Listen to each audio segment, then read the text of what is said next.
In her long, happy career as a high school history teacher, Gale Lederer was confronted with many off-the-wall questions, but none as strange as the one that she's about to tell you about in her story, The Big Question.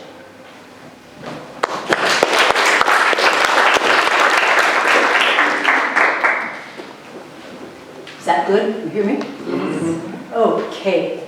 I am in a long, narrow room filled with seriously weeping people. At one end of the room, there's a screen that's showing endless film loops of mutilated bodies. People are listening to speeches in a language which, in all truth, I should know a lot better than I do. But I am trying my best to look interested and concerned, even though I don't have the remotest idea what's going on. The only really interesting thing that happened was when a bunch of really cute little elementary school kids dressed in frilly shirts and little black vests come out and they start marching back and forth, chanting in perfect unison, waving little fists in the air, though I couldn't understand what they were saying either. Finally, after an hour and a half, this is over and I get to leave. There's the door. Oh good, there's the door. Wait. The door is being blocked by a TV camera. And some woman wearing black stiletto heels is sticking a microphone in my face. It looks like I am going to be interviewed on Azeri TV. My face, whatever I say, is going to go into households all over Azerbaijan. Okay. The first few questions were sort of innocuous, and then I get what I've always thought of as the big question, the difficult question, the question I didn't want to answer, certainly not on live TV, which was, who is the greatest mass murderer in all of history? Hitler, or the Armenian terrorists? Okay, what am I going to do? How am I going to get out of this mess? Well, I will tell you how I got out of it, but first I'm going to tell you how I got into it. I joined the Peace Corps!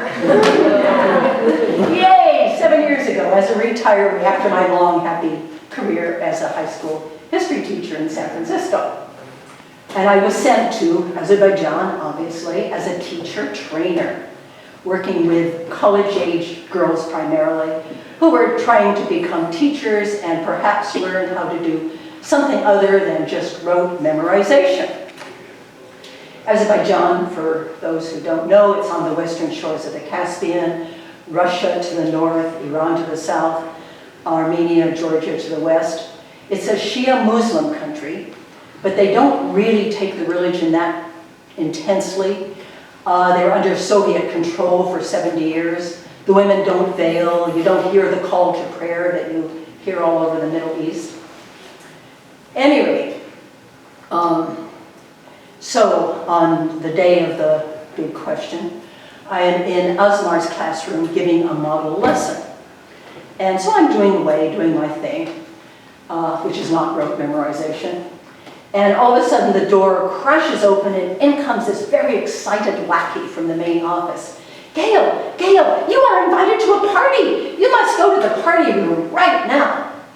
Well, I'm American, workaholic. I can't go to a party. I'm working, I'm teaching. And besides, I got all these materials from the capital where I was last week, and I'm supposed to show Karine how to use them in the next class. I can't go to a party.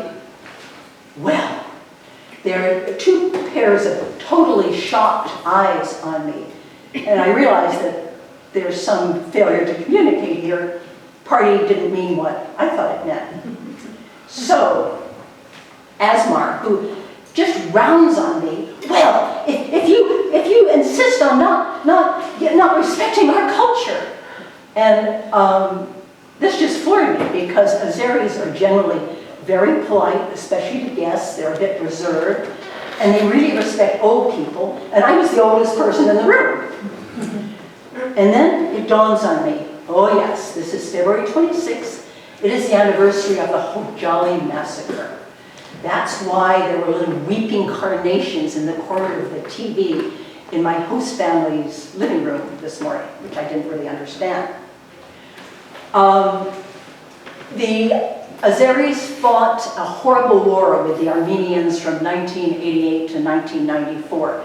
And if we had all day, I could tell you how it started and various things, but suffice it to say that there was blame on both sides, atrocities on both sides. At any rate, the Azeris ended up losing about 14% of their country to Armenia, and they hate the Armenians implacably. In fact, they never say Armenian. It's always the Armenian terrorists, as though that's their last name. And we Peace Corps volunteers, when we were out and about, we made sure, we never said Armenia or Armenian. We had a code, we said Kansas and Kansans, if by any chance we wanted to talk about this country.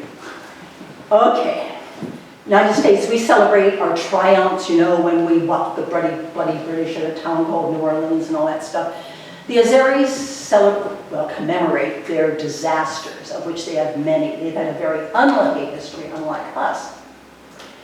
Okay, so here I am in Osmar's classroom, and I go, oh, I'm sorry, I'll go to the party right now. I go racing.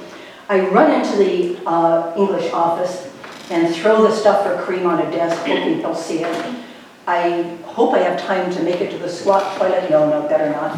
So I go to the party room and stumble over all these legs and things to get to the place of honor, which has been saved for me up at the one end of the room. And listen to all those incomprehensible speeches and on and on. And here I am, the question. And obviously, what they want to hear is that the Armenians are the worst, most horrible people that ever lived in the whole history of the world. Well, of course I can't say that. It's not true to begin with. And also, I don't want to fan the hatred of this whole situation. So, I wasn't a history teacher for 30 years for nothing. So, I finesse it. Well, I say, Hitler killed a lot more people, but then Europe is very big. And Azerbaijan is very small. So I can understand that from your point of view, blah, blah, blah, blah, blah. Okay, this seems to do the trick, and I get to leave. But I'm feeling, oh my God, you know, I was doing this through a translator. And I'm thinking, I wonder what I really said. And as I finish out my day, there's another class and there's a conversation club. And as I'm going home to my host family, I'm sort of hoping they didn't watch TV a couple hours ago. Unlikely, because Azeris watch TV all the time. So at any rate, I go into the room. Surprise! It's full of my host family, friends, relatives, a couple of my fellow volunteers, and they're just thrilled. I'm a celebrity. I was on TV. Doesn't matter what I said. Okay, so my host mother's been real busy when I was finishing out my day. There's all these fabulous homemade pastries and tea. The men are in the corner drinking vodka. And that looks pretty good to me right now, but women don't drink in Azerbaijan, so I drink tea. And as most of you know, the Peace Corps has 3 goals. The first one is to actually do something useful, like improve teaching methods. In all truth, I don't know how successful I was on that. And the second goal is to actually reach out to people across the great divide of culture, religion, whatever. And actually, I think I was pretty good at that. The third goal, however, is that when you get back here, to tell people about your experiences, about the country you lived in, the people you met. And given that Azerbaijan is a Shia Muslim country, and given the degree of anti-Muslim feeling in this country right now, I always feel like this is something that I really need to do. So I give little talks for the Peace Corps, you know, for their Global Presenters program. And I'm here now. And thank you very much for letting me do my third goal.